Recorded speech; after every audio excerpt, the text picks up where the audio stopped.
We have CEO of GreenPepper plus AI, Krishna Kumar. He's coming in on Media Mathamgi for the second time on Conversations That Inspire. Welcome, Krishna Kumar. Thank you. Last time we spoke about the transformation in learning, hiring, the future of work, and mindset shift, things like that. So currently, I was looking at your website. Also, there are things transformation and advancement in your services as well. And kind of you're saying that AI is going to be the infrastructure. So maybe we can start with that as in a span of say 11 months. We spoke 11 months back. What change would have happened? Right. So I think the biggest change which happened in the work I do, and of course how AI has evolved, is uh, we have moved in like from getting answers to reasoning, right? So earlier we had like used AI for getting answers, gathering information, curating it, synthesizing it, rewriting, writing, synthesizing, and all that, right? So most of the things which even today we do are like around that. Now, what about using it as a cognitive hub or maybe like an intelligence engine where we take our crucial decisions based on its recommendations, provided we give context to it, right?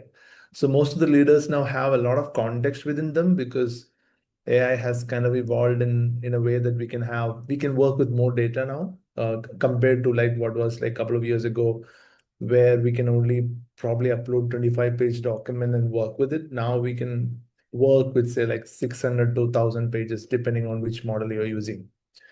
So that has kind of made now a new possibility where you can work with a lot of data, right? When I say a lot of data, it could be say 100 documents or maybe a lot of presentations and Excel sheets and all data lying across, and then make sense of an entire organization data and then start thinking about how can we make our decision making better, right?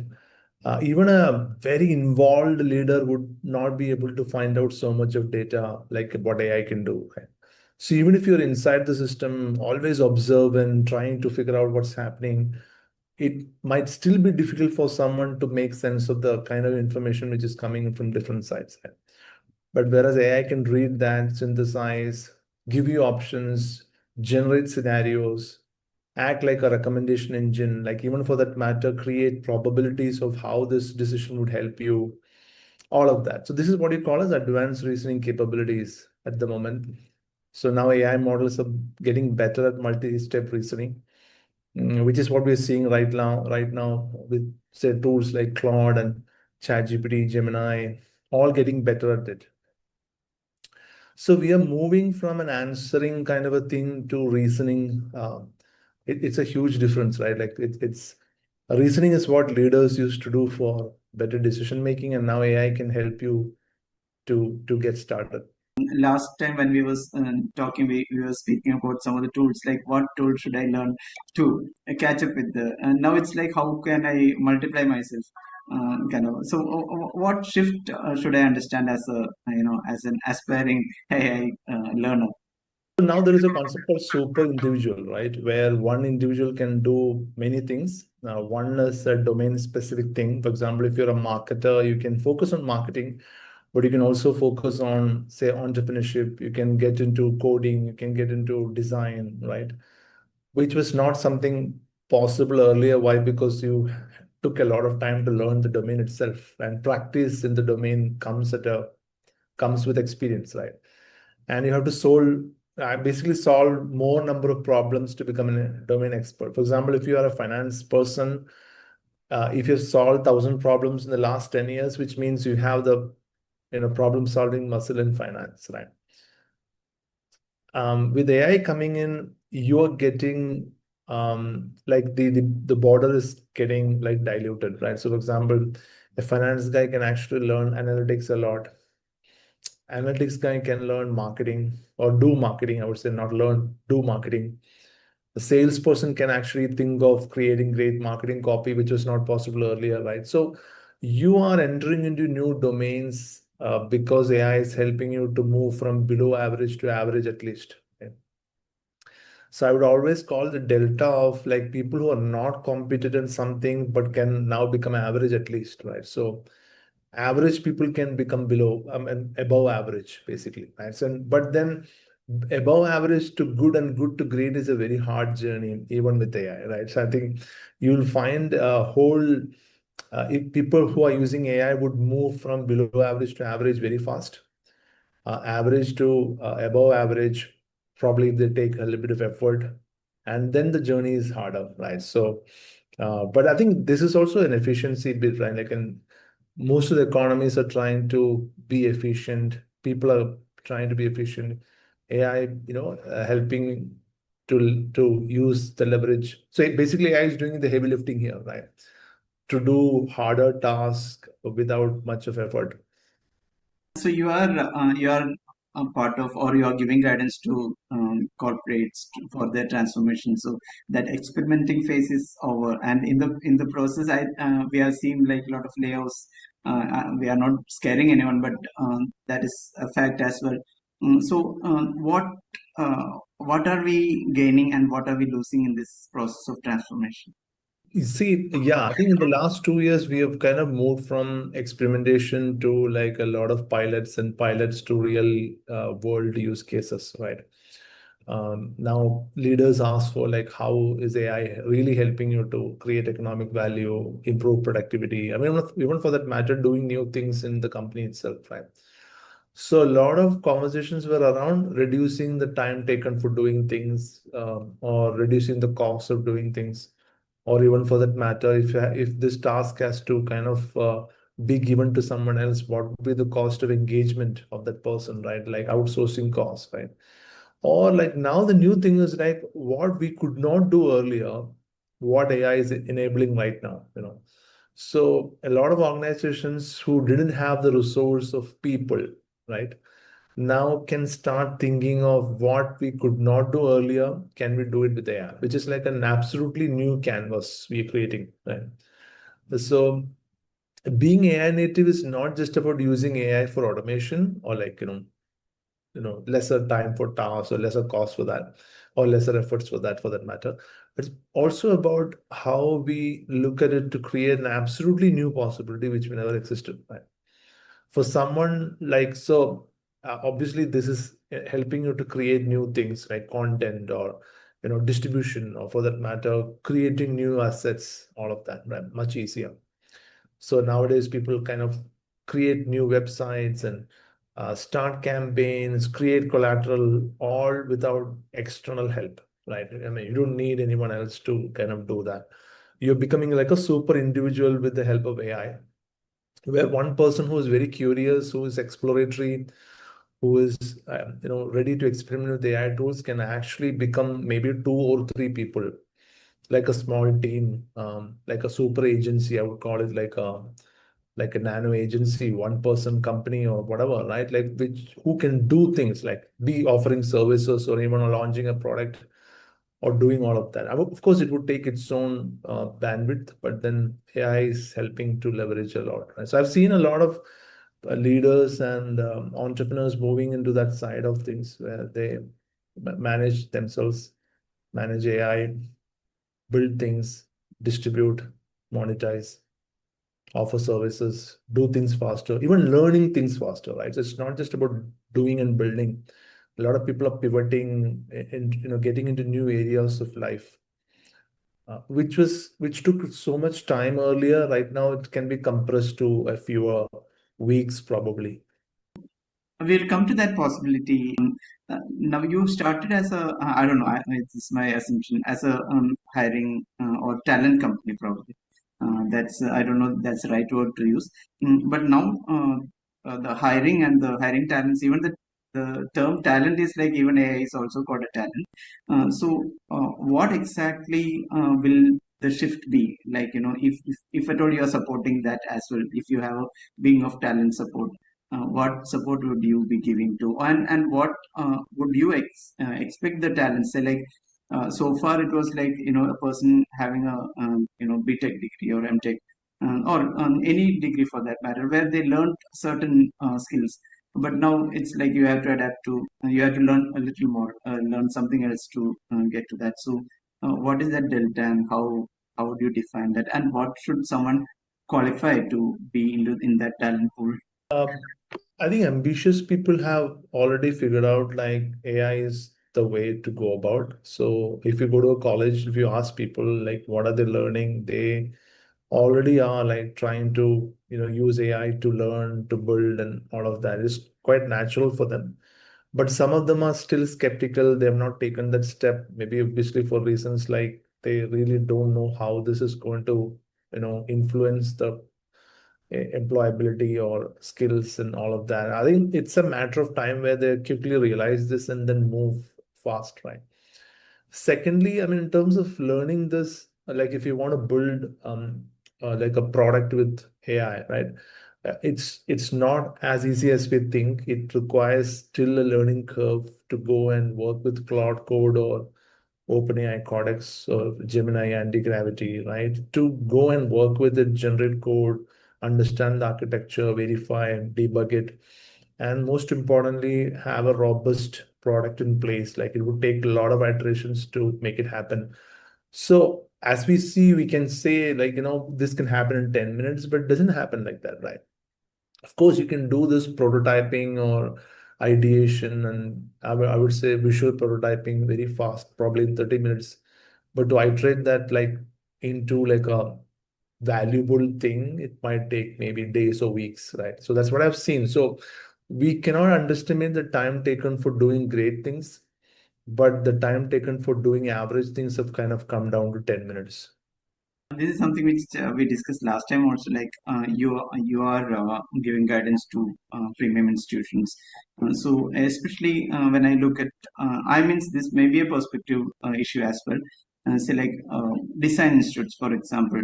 Say they develop talents who have inherent design, or their thought process itself is different that AI may not be able to replicate. But moreover, if we take design per se, say I'm talking about the graphic design or visual design or design per se for product or interior, or everything in one category I'm putting it. So that kind of, are these institutions, adapted to the AI transformation, so that the next generation of learners are getting that learning, because otherwise they will be obsolete, right? Say like after completing like 3 4 years of their graduation, if they are not adapting to AI, of course they can do individually, but from the organization side, are they equipped enough? Individuals are definitely faster than organizations in this case. Like I can see students are faster than universities. Individuals are faster than their own employers in terms of adopting and using AI.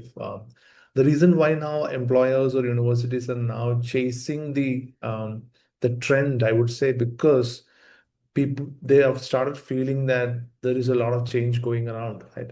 So a professor coming into a classroom knows that this person is teaching to a bunch of students who already using AI a lot, right?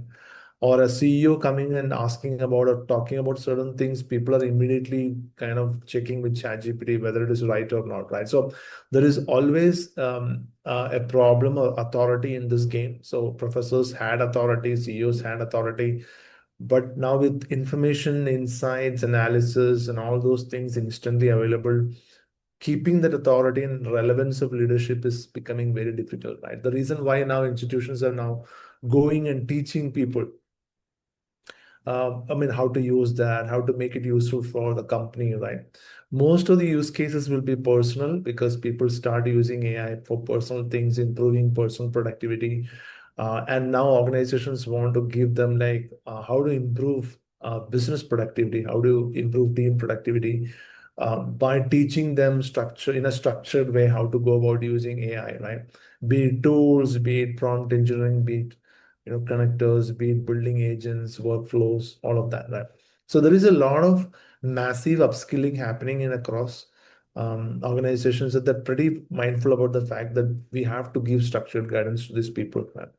So the one of the things which I kind of do very actively is about talking to these companies and then working with these professionals to get them to from level one to level two, wherever they are. Maybe they are at level two, so my job is to take them to level three, right? This is going on, and this will continue to go on, considering the fact that there are so many things happening every month, every quarter, like it's like every quarter is like a quantum leap for AI world. Looking at the whole dramatic things happening. For example, last quarter was all about cloud, like becoming like a super tool, like more of like an operating system, no longer a tool right now, where you can do most of the things inside cloud. Imagine cloud becoming like a operating system where you don't have to step out of cloud to do work.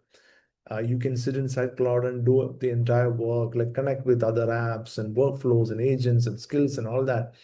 That's where we are moving to. So jumping from one tool to another is the thing of the past, and we may have to see how operating systems work. So this is like an AI operating system we are getting used to, and people need to have a behavioral shift as well to get used to it, because we have not seen this before.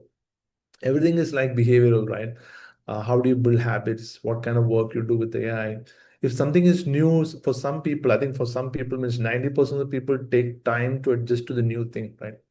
Whereas 10% people who are early innovators or optimistic people would jump into it, try, experiment, fail, and then build on it, right? The 90% of people need structured guidance. They want to see what works, how to work with it, concrete ideas, right? Whereas the 10% people always work on half-formed ideas, figure it out by themselves. Like, so there's two different kinds of attitudes we see in the economy. And the 10% of people who are builders, orchestrators, pro users will go and start doing a lot of amazing things.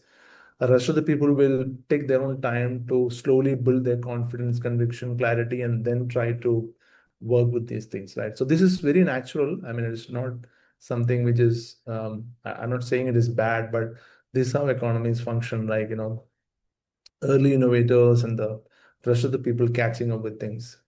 But the challenge here is that it's quite swift. That by the time you think it's gone to the next level. So as you said, there are early innovators and who explore these things, and they may be the ones who would be training the rest of the 90% people. So, are there any reliable institutions or where the 80-90% people can rely on? I know we are not naming any institutions, maybe, but how should one? Because by the time you look into certain things like cloud, of course it's something to be explored. But at the same time, by the time you look into or dive deep into something, they will say that okay, now there is one Chinese app that is launched, so that switching is happening, and then the kind of you might miss that objective of okay, I had this objective and this is so, that such deviations could also happen. So is there any reliable platform? Unlike the traditional way of learning from an institution which existed physically, right? Like you have a building and a rest of computers, people come together, learn this. AI learning is quite different. We will see a lot of online sessions happening. People kind of keep sharing their insights. For example, I've seen a lot of expert Gen AI experts. Like, of course, when I say experts, they are learners and who are ready to share their learnings with the rest of the people. They come forward and share like what they've learned, and through demos and practical workflows. And most of the people try to pick up things from these kind of demos and practical workflows on webinars, because experts are scattered. They're sitting in different places, and they all come in a webinar. They try to learn this, they ask questions, they pick up some appetite to learn this. This is how usually it happens, right? So a lot of peer-to-peer learning is happening right now. There's somebody who figured out how Claude Cowork really works and what are 10 different ways in which can be used. It might take definitely for them 1 week for them to learn and figure out, and then come forward and confidently talk about that, use cases. But if they can do that, probably 25 people will be benefited. They would go back and try. So this is more of a peer-to-peer learning approach. Secondly, we have a lot of interesting institutions and tech platforms offering like these webinars, and of course full cohort programs, which I'm also part of, like, in terms of mentoring people. So these are options we have. One is an online cohort, webinars, and then of course you have tons of great YouTube tutorials. I can see some incredible, influencers, I would say education influencers preparing great content on, like, even I learn a lot from them. Like, when something is launched, they would come up with like a 30-minute tutorial which will take care of a lot of ideas.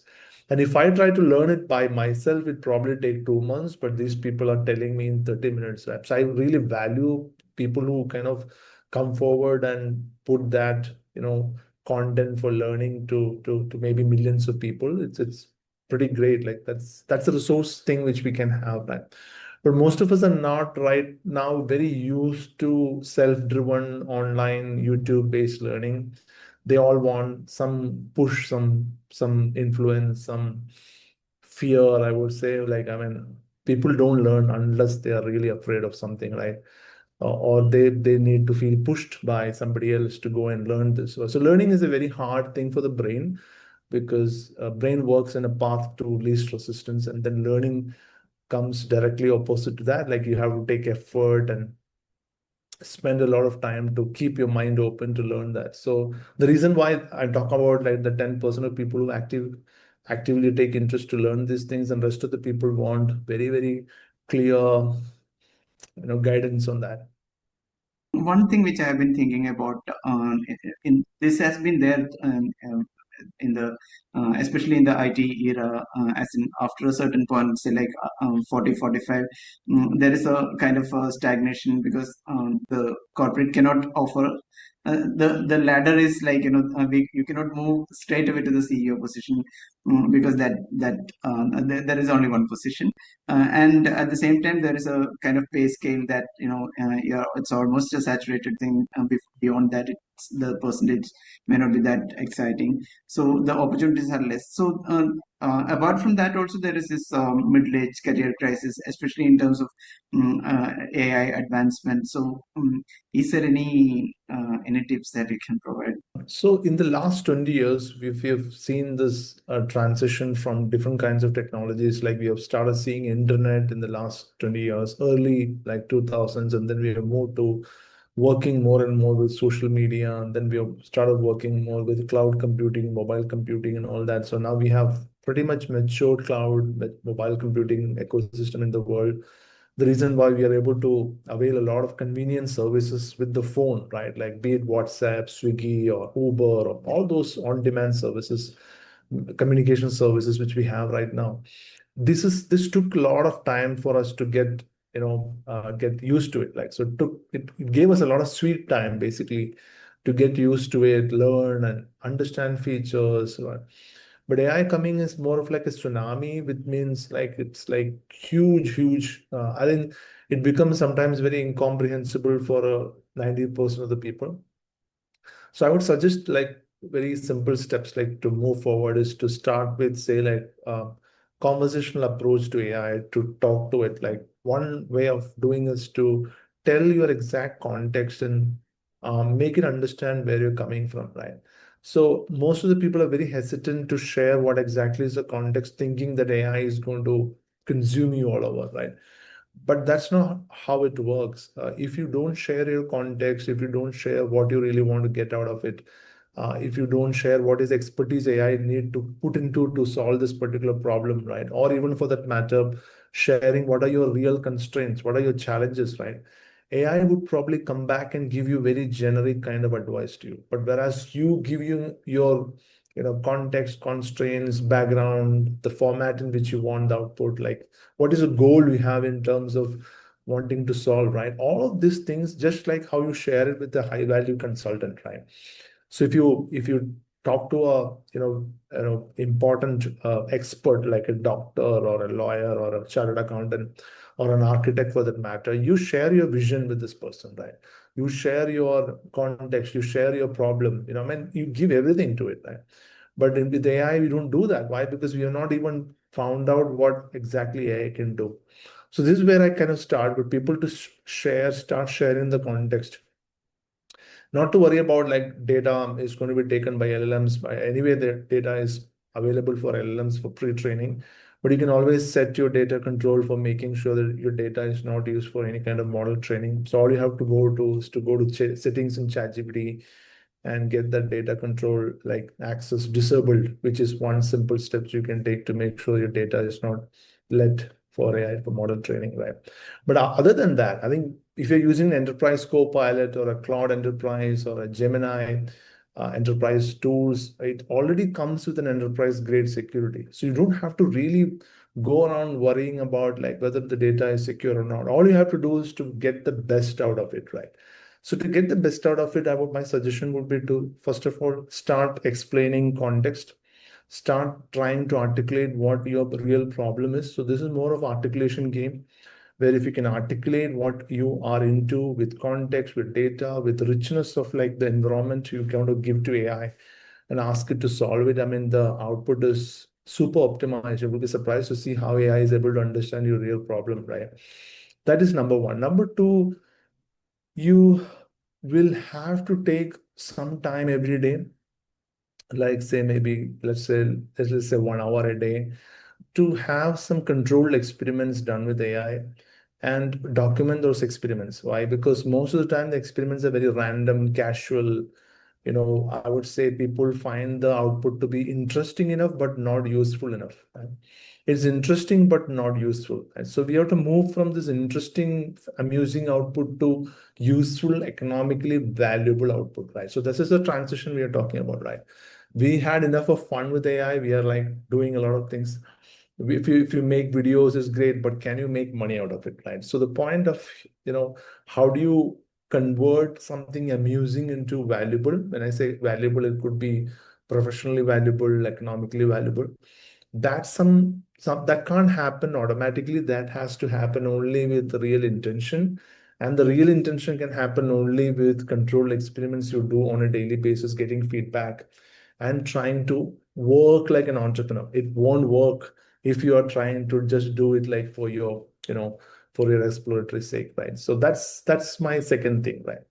Third thing is like, if ever you can invest, like, I mean, if you can take paid tools, it converts your skepticism into possibility, right? For example, even if you take a go of ChatGPT, or if you go to go get the Claude, initially you might not know, like a couple of days you might be wondering what to do with it, but since you have invested into it, you will start working with these tools, because that's how the mind works. If you invest into something, if you emotionally invest into someone, right, you want them to do better.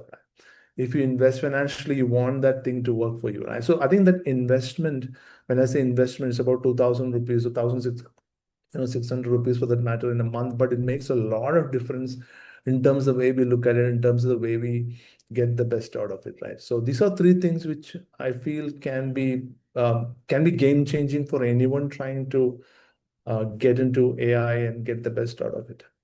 Very insightful. And while talking about this, we talked about the talents, we talked about this middle-age career crisis. So the same, and we hinted on this, on the learners, say like students, looking at the, professional colleges, and how individually, if they can pick up something, it will benefit them. But then now that is also a crisis. While there are wide variety of courses, how do we decide on something that will have a future, because now it's at that juncture. Right. So first of all, I feel the role of institutions in teaching someone skills is going to be like um, doubtful, because they are already slow in the game, right? Larger institutions would find it very difficult to catch up with the wave of AI, and the reason why a lot of institutions are now doing heavy marketing to get the interest of students, because especially young people really intuitively understand this is not the world where the world is moving, and the reason they are taking decisions against it. But colleges are great places for you to meet friends and have fun and all of that. I mean, which is the reason why most of the young people choose to be in a college, right? You can be away from your parents, and you can find your own tribe of people whom you may find them interesting later as well. So if you want to learn something, you don't have to go to a college. If you want to build skills, you don't have to go to a college.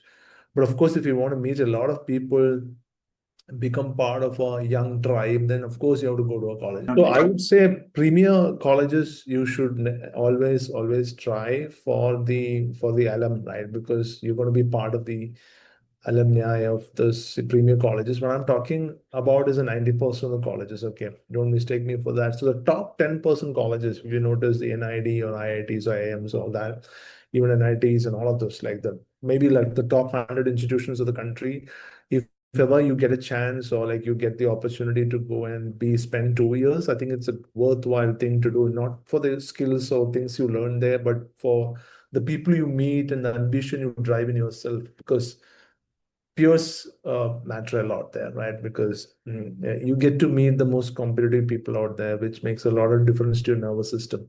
But if you want to really go and learn, I think you should go back and then start learning on your own, right? Thank you so much. Thank you. It was really wonderful and insightful. We'll definitely catch up in some time in between. Thank you so much for your time. Thank you. Pleasure is mine. Bye. Let's find the stories that we need to hear and make the path ahead feel bright and clear. Every voice can spark a brand new flame. On Media Mathamgi, we share the game. Inspiring journeys start with just one thought. See all the wonder that connection brought. Come on and join us.